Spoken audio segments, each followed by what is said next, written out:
موضوع پڑھا جائے گی، گھنٹوں تقریر کی جا سکتی ہے، اشرا پڑھا جا سکتا ہے صرف امام صادق۔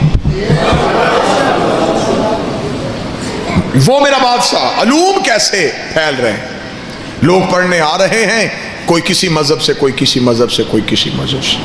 ایک شخص آ گیا، اس نے کہا میں پڑھنا چاہتا ہوں لیکن تیرے اللہ کو نہیں ماننا۔ امام نے کہا چل میرے اللہ کو نہ مان، کسی اللہ کو تو مانتا ہے، تیرا اللہ کون ہے؟ اس نے کہا میرا اللہ کوئی بھی نہیں۔ امام نے کہا سجدہ کسے کرتا ہے؟ اس نے کہا کسی کو بھی نہیں۔ کس کی عبادت کرتا ہے؟ اس نے کہا کسی کی نہیں۔ اللہ کی طاقت؟ اس نے کہا میں نہیں مانتا۔ یہ دنیا کیسے بنی؟ اس نے کہا خود ہی۔ اس نے کہا میں دہریہ ہوں، میں لا مذہب ہوں، میرا عقیدہ ہے ہر چیز خود وجود میں آئی ہے، خود فنا میں بدل جائے گی، اور یہ عقیدہ آج بھی ہے، آج بھی مذہب کے موجود ہے۔ اس نے کہا میں لا مذہب ہوں، میں قائل نہیں ہوں۔ اب بتائیں پڑھائیں گے کہ نہیں؟ میں نے کہا پڑھائیں گے۔ پڑھنا کیا چاہتا ہے؟ طب سیکھنا چاہتا ہوں، حکمت سیکھنا چاہتا ہوں، حکیم بننا چاہتا ہوں، میڈیکل سیکھنا چاہتا ہوں۔ امام نے کہا پڑھائیں گے۔ پڑھنا شروع ہو گیا، مسلسل امام کی یونیورسٹی میں مکتب میں آ رہا ہے اور امام سے درس لے رہا ہے۔ ایک دن بیٹھ کے حلیلے کے بیج کوٹ رہا تھا۔ بزرگ دعا فرما رہے ہیں میرے لیے بڑی سعادت، امام کو خبر ہو گئی کہ اب لوہا گرم ہے۔ وہ بیٹھ کے حلیلے کے بیج کوٹ رہا ہے۔ امام قریب گئے، قریب جا کے امام پتھر پہ بیٹھ گئے۔ امام نے کہا دیکھ تو میرا بڑا شاگرد قابل ہے، جو میں تجھے پڑھاتا ہوں تو سیکھتا ہے اور اس پہ عمل کرتا ہے، آج کوئی امتحان لے؟ جی مولا لیں۔ امام نے فرمایا کیا کر رہا ہے؟ مالک آپ نے کل والے درس میں بتایا تھا کہ حلیلے کے بیج کوٹ کے ایک صفوف تیار ہوتا ہے جو جلد کے امراض کا علاج ہوتا ہے۔ امام نے کہا اچھا، تو اس پہ تجربہ کر رہا ہے؟ جی تجربہ کر رہا ہوں۔ امام نے فرمایا چل تو مجھے اسی پہ سوال کرتے ہیں، دنیا میں پہلے بیج آیا تھا یا درخت؟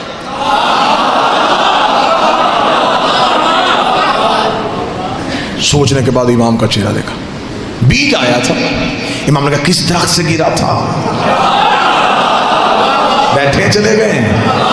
اس نے کہا پھر درخت آیا ہوگا۔ امام نے کہا کس بیج سے اگا تھا؟ پریشان ہو گیا، پریشان ہو گیا، نے کہا مولا کچھ چند دن ہوئے ہیں آپ کے مکتب میں آئے ہوئے، جتنا کچھ میں نے سیکھا ہے اس سے تو استاد محترم میں اسی نتیجے میں پہنچا ہوں کہ زمین کے اندر چند مادے رہتے ہیں جو نظر نہیں آتے، اور کچھ مخصوص وقت میں وہ مادے ایک جگہ پہ اکٹھے ہو کے ایک بیج کی صورت اختیار کر لیتے ہیں۔ امام نے دہریے کے کاندھے پہ کہا اب بتا ان مادوں کو اکٹھا کرنے والا کون ہے؟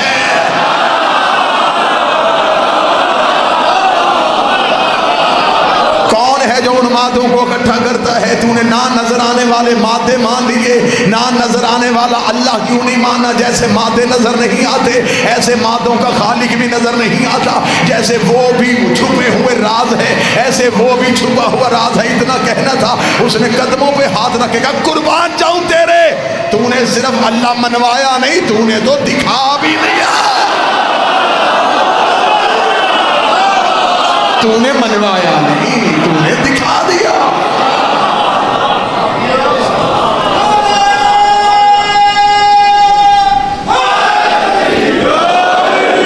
آج کے دور میں بھی، آج ہمارا بچہ 3.5-4 سال کا ہو جائے تو ہم اسے تعلیم کے لیے بھیجتے ہیں، پلے گروپ میں بٹھاؤ، اسے KG میں بٹھاؤ، نرسری پریپ، تاکہ یہ سیکھے۔ تو جب وہ بچہ پہلے دن جاتا ہے تو اسے کسی لفظ کی تمیز نہیں ہوتی، تو اسے ٹیچر جو ہیں وہ کلرز نیم یاد کرواتے ہیں۔ ایسا ہے یا نہیں ہے؟ نہ بھی بچہ اسکول جائے تو بچہ گھر میں بھی ہو نا، تھوڑا بچے کی شعور کی آنکھ کھلے تو بچہ رنگوں کی طرف متوجہ ہوتا ہے، پھیکے ہوئے رنگ، جیسے جیسے وہ کلر دیکھتا جائے گا بچہ لپکے گا۔ رنگوں کے ساتھ پڑھانے کا طریقہ سب سے پہلے میرے اس مولا نے متعارف کروایا۔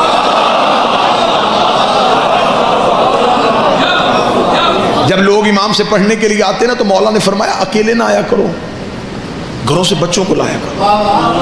تو کہا مولا اس لیے نہیں لے کے آتے, ہم نے پڑھنا ہوتا ہے, وہ شرارتیں کرتے. امام نے کہا تمہیں نہیں پتا حجت کی محفل میں کوئی شرارت نہیں کرتا.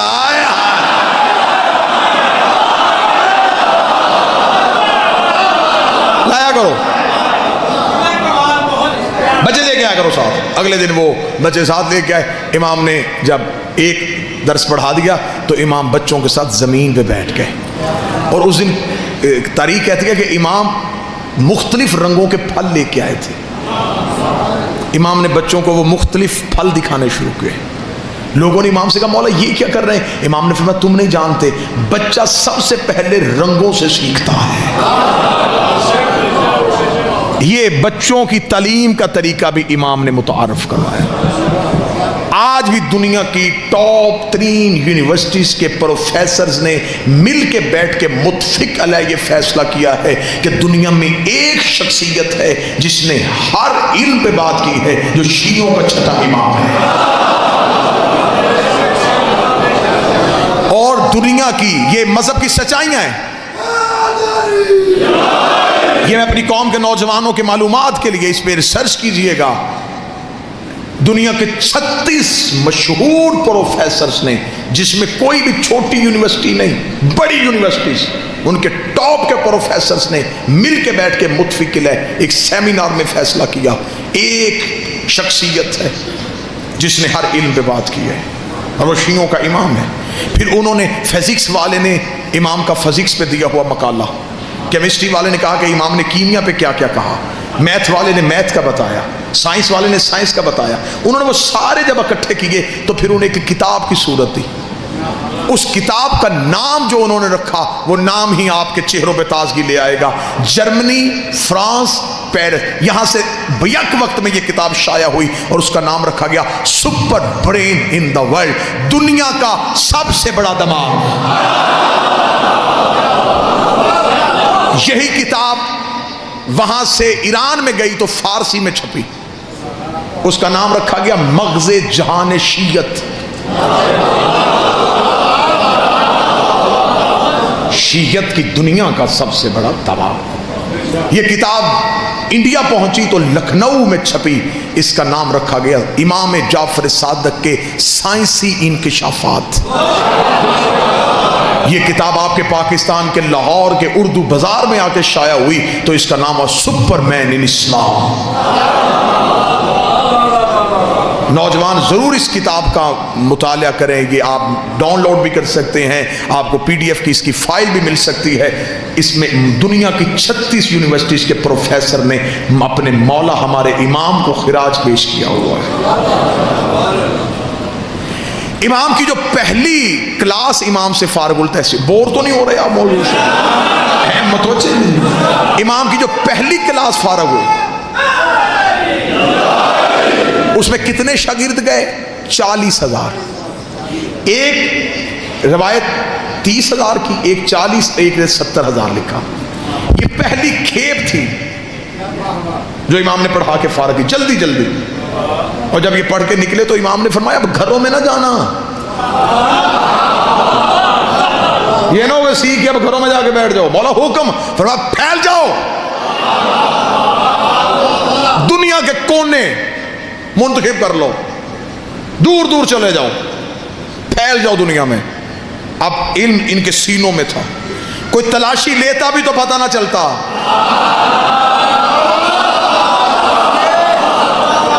امام نے سینوں میں علم کا بارود بھرا. امام نے مجاہد تیار کر کے علم کے بھیج دیے. امام نے کہا پھیل جاؤ. اب یہ دنیا کے کونوں کونوں میں انہوں نے گھوڑے دوڑائے, چلے گئے. یہ شہروں کو جا کے آباد کرنا شروع کیا, لوگوں کو اکٹھا کرتے, آؤ تمہیں بتائیں, نیا علم سکھائیں.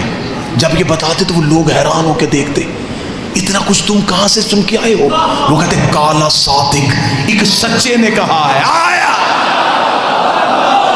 کالا صادق, کالا صادق, کالا صادق, کالا صادق, سچے نے کہا, سچے نے کہا, سچے نے کہا.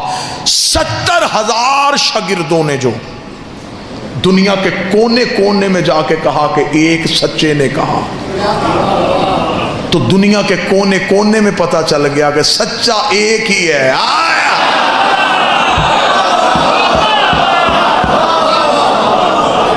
یہ فقہ پھیل رہی ہے، جہاں بھی جا رہی ہے یہ فقہ صادقی ہو رہی ہے. آپ کے مذہب کی ابتدا پڑھ رہا ہوں. واللہ با حسین اتنا ظلم ہوا ہے اس مذہب کے علم کے ساتھ. شیخ توسی کے قبلہ تشریف فرمائیں کی تائید، شیخ توسی ہمارے مذہب کا، ان کے دور تک امام کے 400 کتب امام کی موجود تھی، کلمی نسخے. سقوط بغداد جب ہوا تو پھر علماء کہتے ہیں صرف 33 کتابیں بچی، باقی ساری کتابیں ضائع کی گئیں. شیعوں کا علمی ذخیرہ بالکل تباہ کیا گیا. 33 کتابیں بچی. جتنا کچھ آج بیان ہو رہا ہے یہ ان 33 میں سے ہے.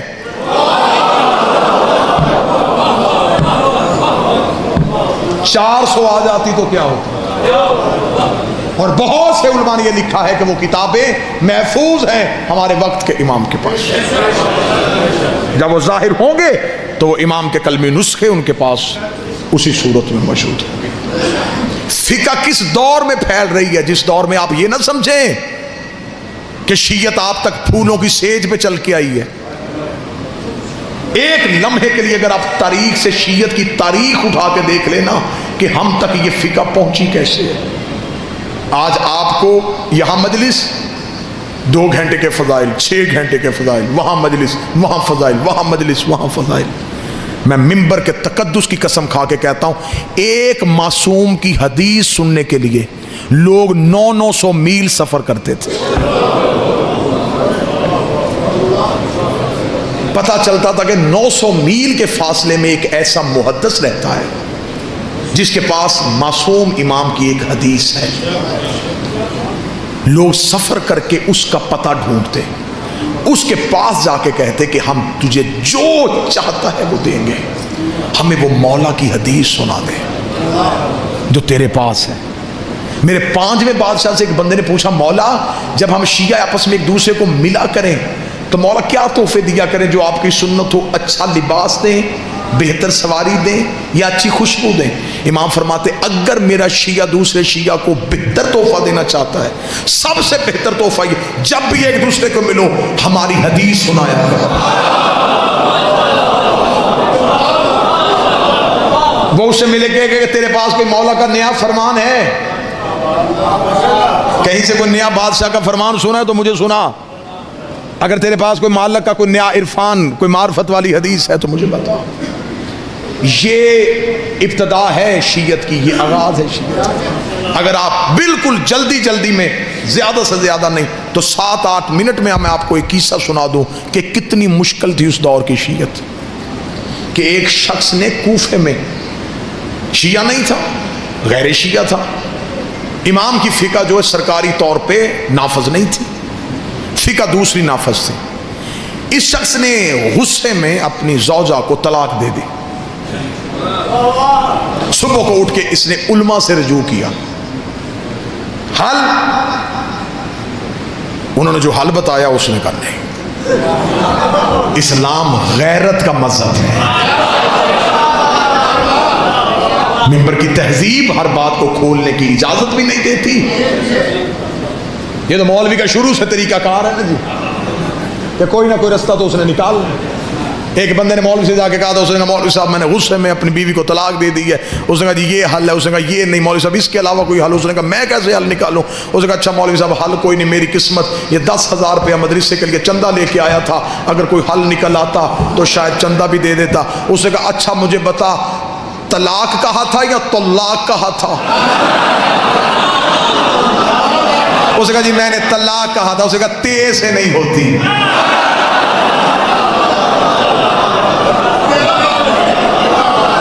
تیرا مخرج ہی ٹھیک نہیں تھا، تو طلاق کہتا.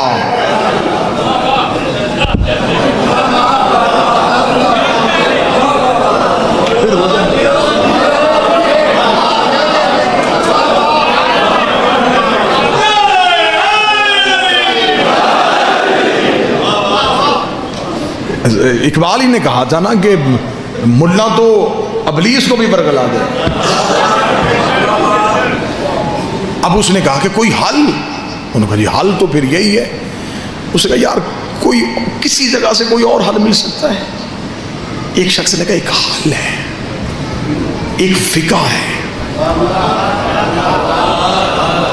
سرکاری طور پہ نافذ نہیں، حکومت اس کی مخالف ہے، حکومت اسے کسی صورت میں نافذ نہیں ہونے دے رہی، بانی اس کا مدینے ہے۔ اس کا وہ کس کی ہے؟ اس کا رسول کے بیٹے کی۔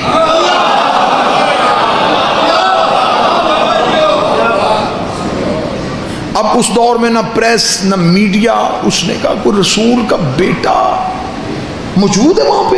وہاں ہے۔ اس نے فوراً وہاں سے نکلا اور مدینہ وہاں پہنچا تو وہاں مدینے بازار میں ایک کوفے کے رہنے والے دکاندار سے ملاقات ہو گئی جو تجارت کے لیے مدینے تھا۔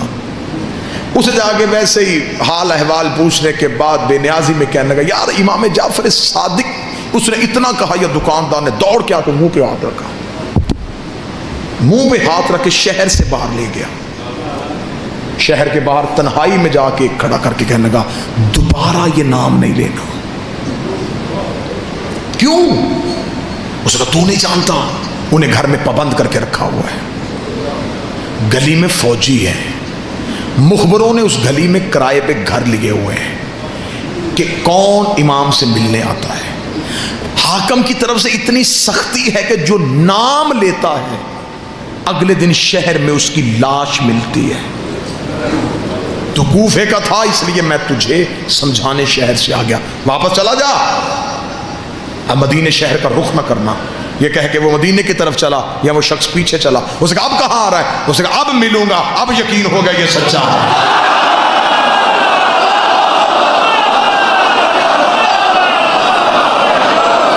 کیوں سچا ہے؟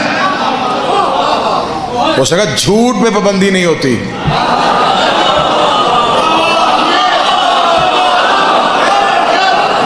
پابندی لگے یا کوئی لگوائے،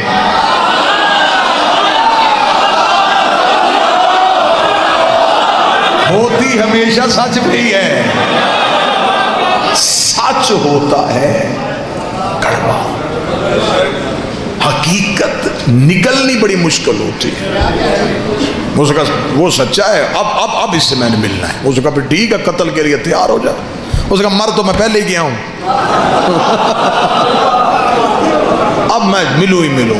وہ گیا، جا کے اس نے جب پتہ کرتا کرتا کرتا پہنچا تو حالت کیا ہے؟ گلی میں فوجی، چھتوں پہ سپاہی، تلواریں، مخبروں کی آنکھیں دروازوں سے، اتنا وحشت ناک ماحول۔ واپس پلٹ آیا، دوسرے دن پھر وقت تبدیل کر کے گیا، حالات ہوئے، تیسرے دن رات کے وقت گیا، جس سے کہا نہیں ملاقات نہیں ہو سکتی، اتنا سخت پہرا، اتنی سختی۔ تیسرے دن مدینے کے باہر بیٹھا سوچ رہا تھا واپس جاؤں، نہیں ملاقات ہوگی۔ یا ایک لمحے کے لیے ذہن میں خیال آیا، آنکھیں بند کی، بند کر کے اب لب نہیں ہل رہے، اب یہاں سے بولنا شروع ہوا، تجھے تو پتا ہے کہ میں ملنے آیا،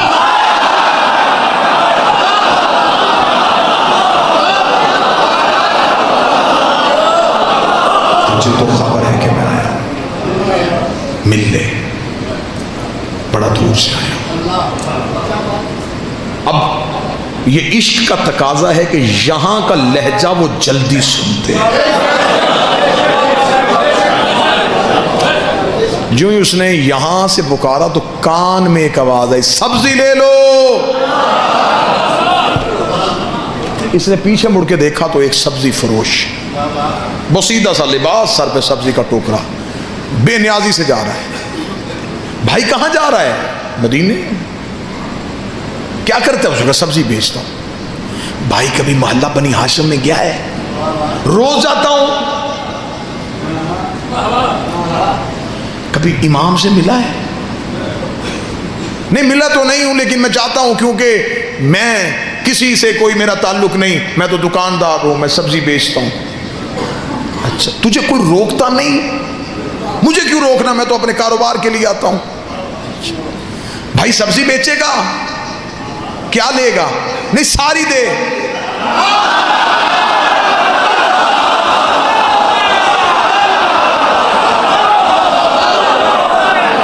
اب یہ مجلس کا جو اتنا پورشن ہے اس کا تعلق ہے تمہاری روح کے ساتھ. یوں تمہارے بدنوں سے روحیں پرواز کریں گی اور تمہیں یوں مدینے میں دہلیز بادشاہ کا سجدہ نصیب ہو. اچھا ساری سبزی بیچ بھائی, لباس بدل لے. یہ میرا نیا لباس ہے, قیمتی ہے, یہ لے لے, یہ بسیدہ لباس دے دے. لباس تبدیل ہوا, سبزی کا ٹوکرا سر پہ لیا مدینے کے. سیال کوٹ میں جملہ ضائع ہو گیا تو پھر آج کے بعد اس موضوع پہ یہ جملہ میں ممبر پہ پڑھوں گا ہی نہیں. کتنا اچھا تھا, سبزی فروش بن گیا, ضمیر فروش نہیں بنا. واہ یا حسین, یہ ہے قدر, اسے کہتے ہیں قدر. سبزی فروش بن گیا, عقیدہ فروش نہیں بنا.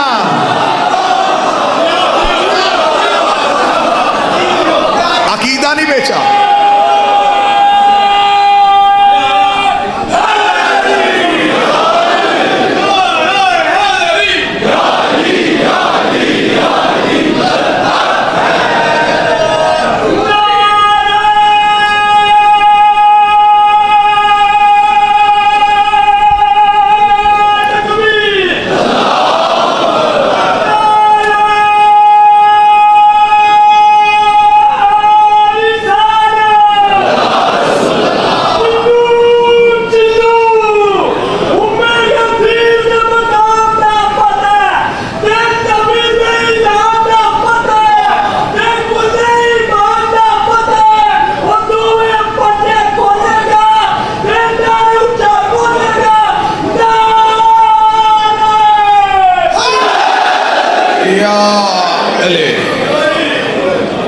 سبزی فروش بن کے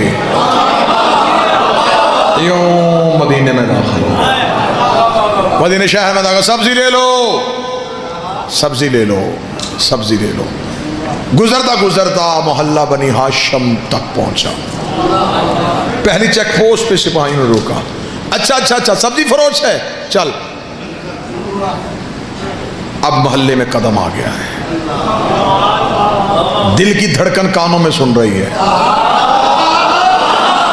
اپنے ہی پاؤں اٹھانا مشکل ہو رہا ہے. جس کے لیے ترس رہا تھا وہ لمحہ آ گیا ہے. مخبروں کی آنکھیں بھی دیکھ رہا ہے, سپاہیوں کی تلواریں بھی نظر آ رہی ہیں, فوجیوں کے پہرے بھی ہیں.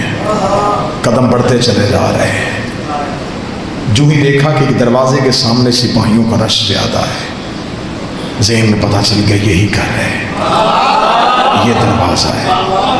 اس دروازے کے سامنے پہنچا, سپاہیوں نے پھر روکا, تلاشی لی, گزرا. اب یوں دائیں طرف امام کا دروازہ ہے. سپاہیوں کے خوف سے دیکھ بھی نہیں رہا, گزر بھی رہا ہے. اگلا قدم دروازے سے آگے بڑھنے والا تھا, یا پھر یہاں سے بولا یہاں تک میں آ گیا ہوں, یہاں تک آنا میرے بس میں تھا, یہاں تک میں پہنچ گیا ہوں. اب گیا تو پھر میں چلا جاؤں گا, اب نہیں میں واپس آؤں گا. مجھے 3 دن ہو گئے تیرے انتظار میں, اب تو مجھ سے مل لے. چل جواب نہ بتانا, مل تو لے, چل دیکھ تو لوں. ابھی یہ کہہ رہا تھا یا امام کی حویلی کا دروازہ کھلا, نوکر کی آواز آئی, سبزی فروش اندر آ, آج مولا نے سبزی دے کے لینی ہے. تو بیٹھا سیال کوٹ میں, آج میرے مولا نے سبزی دے کے لینی ہے.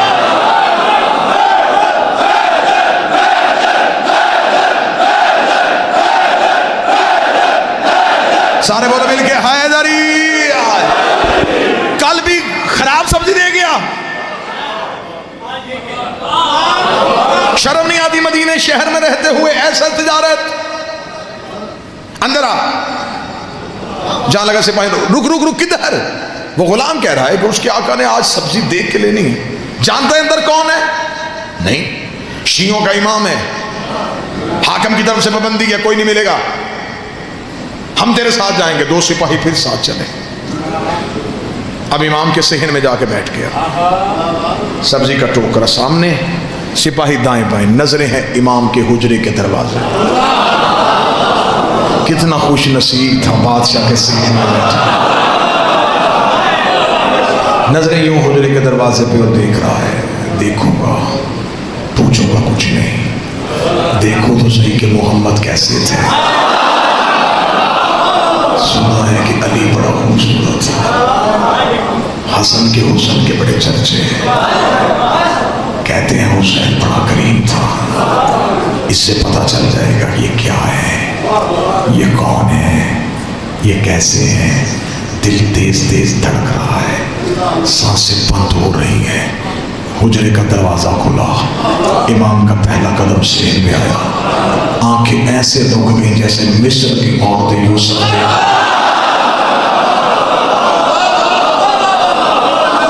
انگلیاں نہیں کٹی، دل ہی کٹ گیا، خود ہی کٹنا شروع ہو گیا۔ امام کے قدم چل رہے ہیں، سر پہ رسول والا امامہ، علی والی دستار، عصائے موسیٰ کو ہاتھ میں لیے ہوئے، حسین جیسا چہرہ، حسن جیسا ماتھا، سجاد جیسی آنکھیں۔ چلتے چلتے امام سبزی کی ٹوکری کے قریب بیٹھ گئے۔ امام نے یوں کپڑا ہٹایا، یہ صرف رخ امامت کو دیکھ رہا ہے، سوالی سوال کو بھول چکا تھا، یہ اپنے مقصد کو بھول چکا تھا، یہ صرف چہرہ امام کی زیارت کر رہا تھا، یہ خوشبو امامت کو اپنے اندر محسوس کر رہا تھا۔ یہ تھوڑی دیر کے بعد ہم سے اپنا چہرہ امام کے قریب کیا، ابھی بولنے کے لیے لب کھولنے لگا تھا، یا امام نے جھکی نظروں سے کہا تیری طلاق نہیں ہوئی۔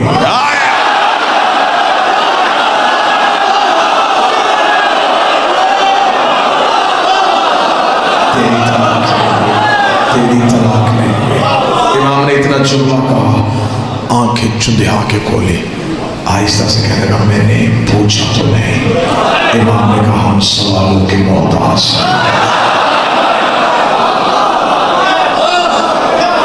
اب سپاہی سمجھ رہے تھے کہ سودا ہو رہا ہے، قریب چہرہ کر کے کہنے لگا 3 دن ہو گئے مجھے، آپ مل ہی نہیں رہے تھے۔